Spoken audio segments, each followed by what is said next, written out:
Hello, darling friend. How do we know if a child under 5 has dyslexia? I've been contemplating this, and although there might be some early signs, it is difficult to really know. I want to share with you 3 practical storytelling tricks which you can introduce from the very beginning of a child's life to support their learning throughout their life. It is challenging to know whether a child just is simply not ready to learn to read, or whether there are potential other difficulties that will continue through that learning journey. Early signs might give us an indication include delayed speech development, difficulties with rhyming, including maybe struggling to learn nursery rhymes, challenges with learning letter sounds, perhaps difficulties with following directions, trouble remembering left and right. To give some context to why I'm thinking about this, a couple of years ago I was assessed with dyslexia, and I discovered what actually I knew at the back of my mind already, because I've always struggled with reading and writing, with spelling, with remembering things, and with my left and right. For example, I often thought that I was just stupid. But my assessor suggested that I share some of the strategies she saw me using during the test, because she thought they might help others. And of course, I have no idea what these strategies are, because they were just part of what I did to make my way in the world. But I am beginning to look at those, and maybe in another video I will share once I realise what they are. But I am so eternally grateful to have stumbled across oral storytelling, which has helped me with my continued learning and my continued development. Thankfully, unlike when I was a kid, we now understand and acknowledge the challenges of dyslexia, and we support our children through their education. As a professional storyteller, I've worked with many thousands of children and seen the impact, the positive impact that oral storytelling has on literacy and learning.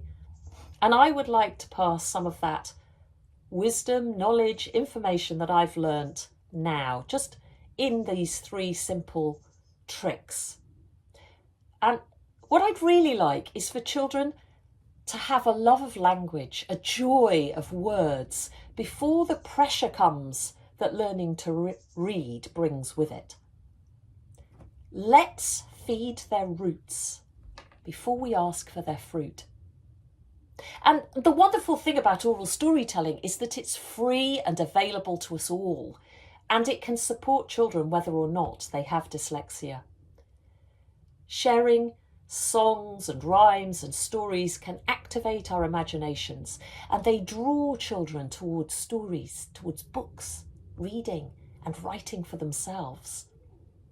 So these 3 practical tips, let's dive in.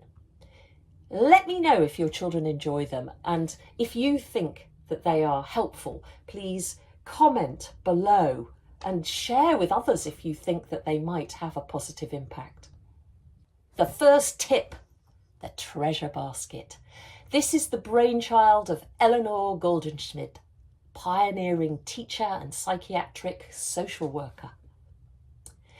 So when the child, your child, grandchild, is sitting up, probably around 6 to 10 months old, sit them in front of a treasure basket and let them explore. All you need is a round wicker basket, and put into it a collection of natural household recyclable objects. For example, a toothbrush, keys, wooden block, an egg cup, a rope, beads, crystal, anything that you find around your house that they can feel and touch, and have different textures, different sizes, different feels to these objects. When I first introduced this to my daughter when she was very little, I didn't have a low-sided wicker basket, so I found the only one available at the time. Later, I did make it easier for her to be able to reach and explore the objects. But actually, she really liked that basket.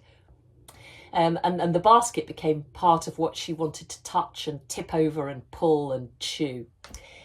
Make sure, as I said, that there's a rich variety of different materials and textures, shapes and sizes, so that your little one can explore in their own way, at their own pace.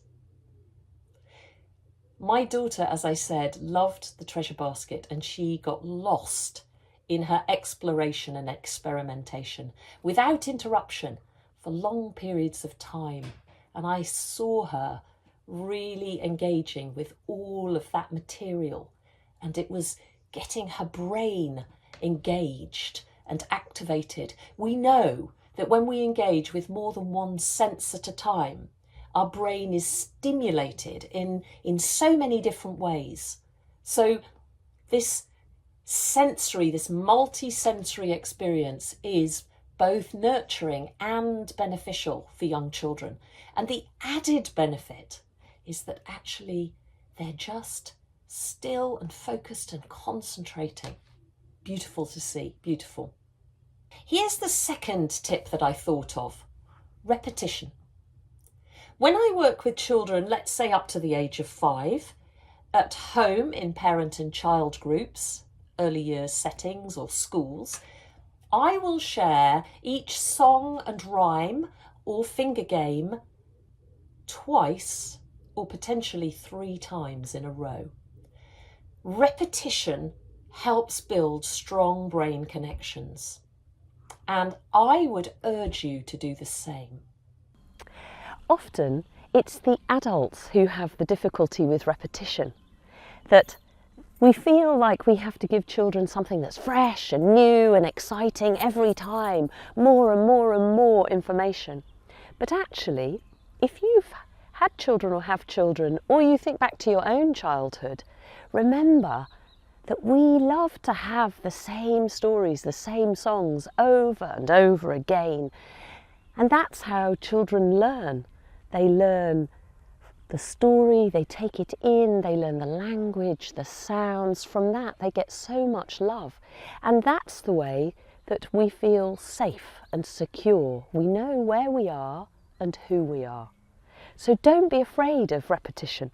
And if you don't believe me, well, that's fair enough. Just try it for yourself.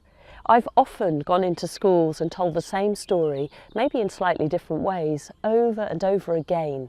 And the children just lap it up, and then you hear them repeating it, and then you see them writing it. So it's a really wonderful way into language and literature development. Try it. Repetition might sound simple, but it takes patience. And as I said, adults can often feel a little bit foolish about it. When we learn by repetition, though, we remember better. We understand more deeply, and we retain the information for longer. This has been shown over and over again in studies, and it also shows that our brain makes new pathways when the task is repeated often. We know this from asking our children to clean their teeth. We don't just ask them to clean their teeth once. We repeat it over and over again until it becomes a habit. So when my child was young, I shared lots of rhymes and songs with her. I was learning lots because I was just starting out on my journey as a professional storyteller. And we would do this throughout the day in all sorts of different ways, through our transitions, just before a meal, if we were going out walking down the street before bedtime, etc. So, row, row, row your boat was a wonderful one that she would sit on my knee when she was very little, and she would sing it with gusto, or trot along my little pony, and we did the actions to go with it. And then I would learn new ones as well. Looking back, now that I know about my dyslexia, I realise that actually I didn't find it easy to learn these new rhymes. And it took a lot of perseverance. I thought that was true for everyone, but my daughter learnt them very, very quickly. But I realised that with repetition, it's actually got easier for me to remember. So when I learn scripts now, I find it easier to learn them more quickly. Yeah, but that's been interesting for me because I didn't realise that people found it easy to learn words, to learn scripts, to remember things. So I've used strategies to help me, and one of those was that when I had a new song or rhyme, what I would do is discreetly put it up on the wall away from the children being able to see it, so that I could just glance over. I can't do that these days because I need glasses to be able to read. But anyway, it worked when I first started. I think about a particular poem that I loved to share, and I would share it with my daughter. But if I start singing it now, she gets so angry with me because it's completely and utterly lodged in her brain. So don't tell her I'm telling you this. I met a little gnome one day down where the river flowed. I asked it why it was so small and why it did not grow. It slightly smiled, and with one eye it looked me through and said, I'm just as big for me, said he, as you are big for you. I love that song. I still love that song. But don't tell her. I also love the Confucius saying, this wisdom. I hear, I forget. I see, I remember. I do, I understand. And this brings me neatly into the third tip that I want to share with you. Gesture. As you would have seen, I added the gestures to the song. I met a little gnome one day down where the river flows. Now, sharing nursery rhymes is a brilliant way to help build up a rich and varied vocabulary, and we've been sharing nursery rhymes forever, haven't we? But the special ingredient, the power ingredient, is gesture. So the movements which are linked to the words help us not only to learn the new words, but to remember them, to learn the rhymes and the structure of speech. So nursery rhymes are brilliant. Putting gestures to them, really strong, defined gestures, is super helpful. And if we use this skill, we will aid them. They will start to listen to the syllables in a different way, identify rhyming words, and then it also helps them to improve their gross motor skills. It gets them moving, which means the words will go through their bodies and into them, which is super important and exciting and helpful to those with dyslexia. Mainly when I'm working with these little ones, I don't say too much. I might just draw them into me using gesture and a song.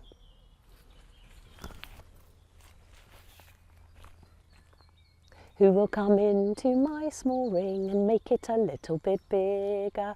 Who will come into my small ring and make it a little bit bigger? And I'll call and call with gesture until the children are round. And as I said, share the songs and rhymes throughout the day, on your way to and from school. You don't have to do loads of them. Use the ones you already know. Use them in school, at the beginning and end of a session that you do with them, one of their classes, or when they're lining up, ready to go. The sun is shining, the sky is blue. I'm going to the library and you can come too. So you can just use these gestures with little rhymes that you use before a meal, as part of a story, at the beginning of a story, as lullabies before the little ones fall asleep. Children with dyslexia really do benefit from multi-sensory activities so that they can make those connections and learn the concepts and the context without being put under the pressure of having to read the words in front of them, which might be swimming or jumping or disappearing, causing that anxiety and maybe, a feeling of helplessness. If we think that everyone's having the same problem but they're getting on much quicker than us, then it leads us to just believe that we're not able, we're not confident, and that we're dumb. That's what I felt. I saw everyone else learning to read really easily, and I thought they had the same problem with the words, that they were turning in and out and back to front, but I just thought they were cleverer than I was. So oral storytelling, I can't say it often enough, that oral storytelling really significantly supports these children, and it helps them to know that they can do things and be full of the joy of words and language, and it will enhance their language skills as well as their phonological awareness, the counting, the blending, the categorizing, the rhyming, all of those things that are important and crucial in literacy development. Let's make oral storytelling our superpower. I hope these suggestions are helpful in giving children the best start in life. I want children with dyslexia who grow up today knowing their worth, not being unduly hindered by what they find really difficult, but recognising that they can shine in the world just for being them. I know we need our resilience. We need to feel that we can contribute. And I know that people with dyslexia often have wonderfully creative, imaginative, and practical world skills. And we tend to have good interpersonal skills too, apparently. These are all of such benefit, and if we can help and underpin for them to be able to speak well, to find their words, to have confidence with words and language, that has to be a good thing, doesn't it? Let me know if you have dyslexia, if you found out later in your life, or if you have children who have dyslexia. Please tell me, because I'd really love to hear from you. And if you think that these little tips are of benefit, then let me know, because I will continue to share what I know, what little is in this brain of mine. I'll share it with you here. Thank you. Have a great day.